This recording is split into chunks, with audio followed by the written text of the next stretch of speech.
اور اس بابرکت مہینے میں ہمیں عبادت کرنے کی توفیق عطا فرمائی۔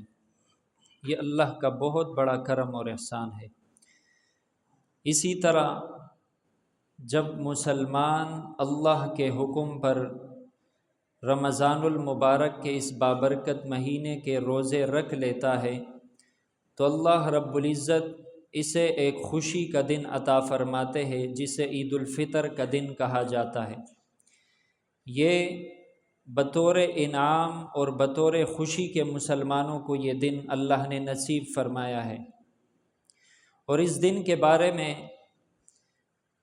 امام بیہقی رحمہ اللہ تعالی نے شعب الایمان میں ایک حدیث نقل فرمائی ہے، لمبی حدیث ہے،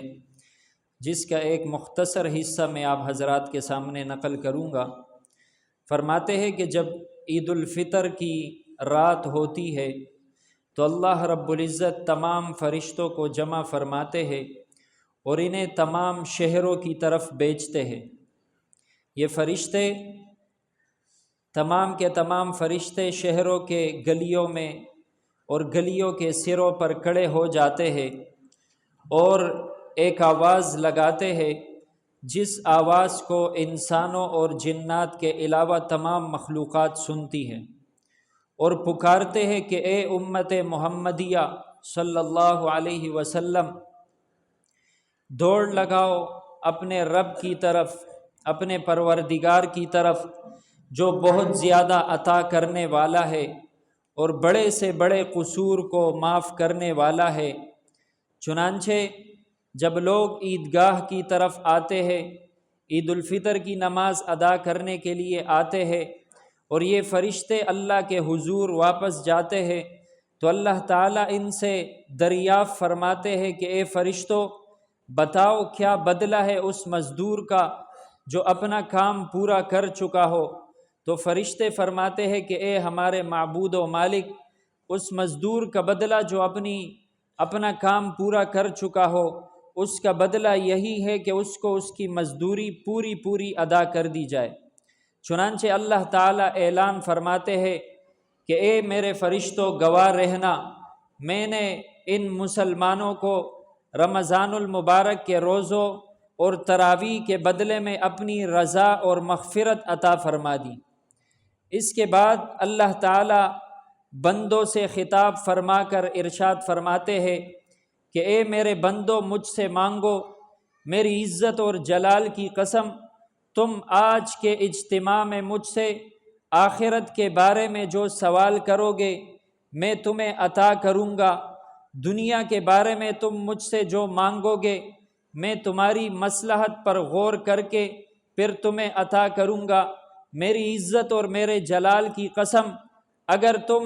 جب تک میرے ساتھ یہی معاملہ رکھو گے تو میں تمہاری لغزشوں کو چھپاتا رہوں گا،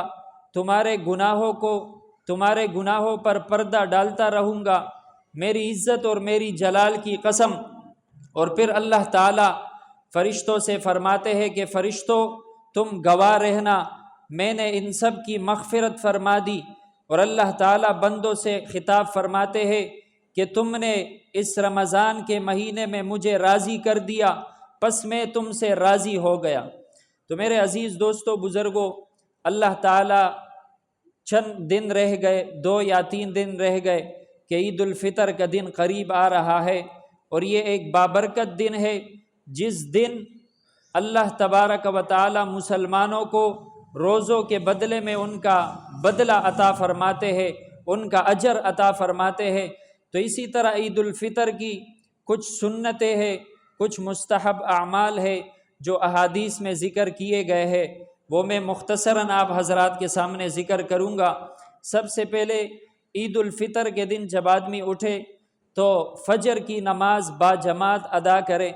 اس کے بعد گھر جا کر جو جسم پر غیر ضروری بال ہو اس کو صاف کرے، ناخن وغیرہ کاٹ لے، اس کے بعد غسل کرے، اور اگر گھر میں کوئی عمدہ یا نئے کپڑے ہو تو وہ کپڑے پہن لے، اور پھر اس کے بعد اگر کوئی میٹھی چیز ہو جیسے کھجور، چھہارے یا کوئی اور میٹھی چیز ہو تو اس کو کھا لے، یہ بھی ایک مستحب طریقہ ہے۔ اگر کوئی میٹھی چیز نہ ہو تو کوئی بھی چیز کھا سکتے ہیں۔ اس کے بعد عیدگاہ جلدی جانا یہ بھی مستحب عمل ہے،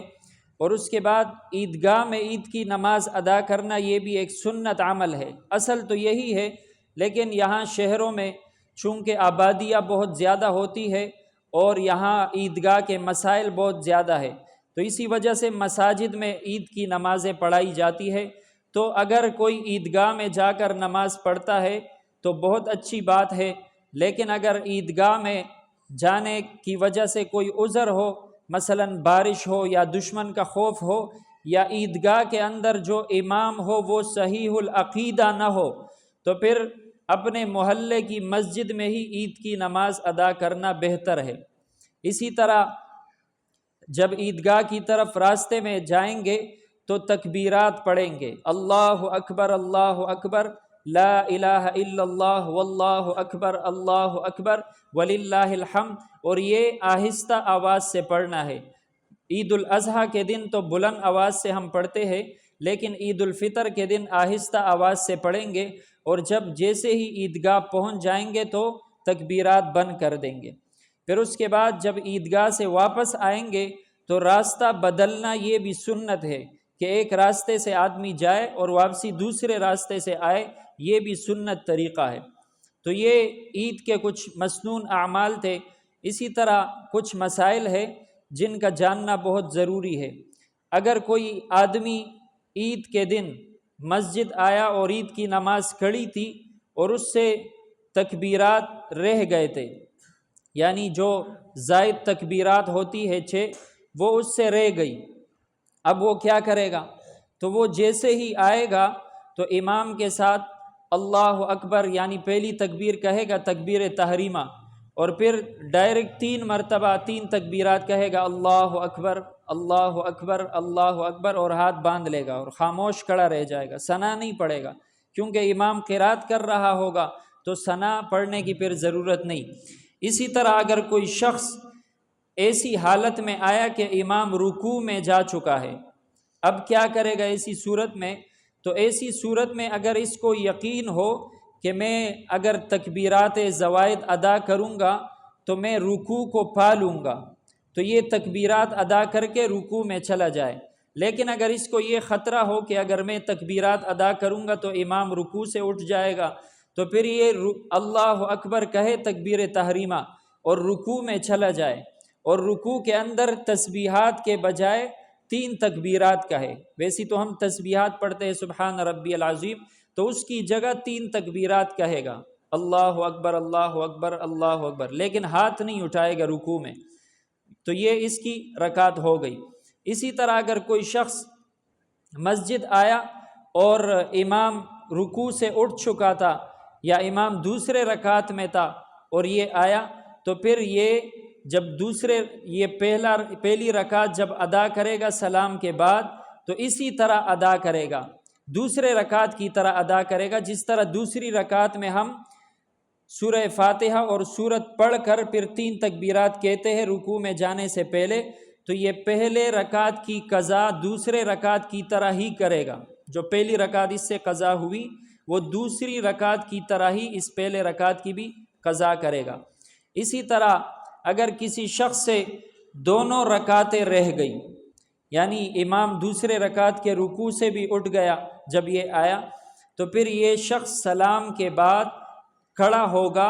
اور ان 2 رکعتوں کی ادائیگی اسی طرح کرے گا جس طرح امام کے پیچھے یہ ادا کرتا ہے، یعنی جس طرح امام کے ساتھ ہم عید کی نماز پڑھتے ہیں تو یہ قضا بھی اسی طریقے سے کرے گا جس طرح امام کے ساتھ کرتا ہے۔ اور عید کی نماز کا مختصر طریقہ کہ عید کی نماز بھی باقی عام نمازوں کی ہی طرح ہے اس کا طریقہ، لیکن صرف اس کی نیت میں کہ یہ واجب نماز ہے تو اس کی نیت میں ہم واجب کا اضافہ کرتے ہیں کہ میں واجب نماز عید الفطر کی ادا کر رہا ہوں 6 تکبیرات زوائد کے ساتھ۔ اس میں 6 تکبیرات زائد ہوتی ہے تو نیت میں اس کو بھی کرنا ہے، چاہے دل میں نیت کرے یا زبان سے، ایک ہی بات ہے۔ پھر جب ہم کھڑے ہوتے ہیں امام کے ساتھ اللہ اکبر تکبیر تحریمہ ہاتھ باندھ لیں گے اور پھر ثنا پڑھیں گے، سبحانک اللہم و بحمدک و تبارک اسمک و تعالی جدک و لا الہ غیرک، اور پھر امام تکبیر کہے گا اللہ اکبر، تو ہم بھی امام کے ساتھ تکبیر کہیں گے اللہ اکبر، اور ہاتھ باندھیں گے نہیں، نیچے چھوڑ دیں گے۔ 3 تکبیرات کہیں گے، پھر امام کے ساتھ ہاتھ باندھ لیں گے، امام پھر قرات کرے گا، سورہ فاتحہ سورت پڑھے گا، اور یہ رکعت اسی طرح پوری ہو جائے گی۔ دوسرے رکعت کے لیے امام جب کھڑا ہوگا تو سورہ فاتحہ پڑھے گا، سورت پڑھے گا، اور رکوع میں جانے سے پہلے 3 تکبیریں کہے گا۔ تو اس میں بھی ہاتھ باندھنا نہیں ہے، امام کے ساتھ تکبیریں کرنی ہے، اللہ اکبر اللہ اکبر اللہ اکبر۔ چوتھی تکبیر میں امام رکوع میں جائے گا، مقتدی بھی اس کے پیچھے رکوع میں جائے گا۔ تو یہ عید الفطر کی سنتیں، اس کے فضائل اور مختصر طریقہ اور کچھ مسائل آپ حضرات کے سامنے ذکر ہو گئے۔ اللہ تعالی ہمیں ان باتوں پر عمل کی توفیق عطا فرمائیں۔ الحمدللہ رب العالمین، والصلاة والسلام علی سید الانبیاء والمرسلین وعلی آلہ واصحابہ اجمعین۔ سبحانک اللہم وبحمدک، نشہد ان لا الہ الا انت، نستغفرک ونتوب الیک۔ سبحان ربک رب العزۃ عما یصفون، وسلام علی المرسلین والحمدللہ رب العالمین۔ اللہ سب کا بیٹھنا قبول فرمائے۔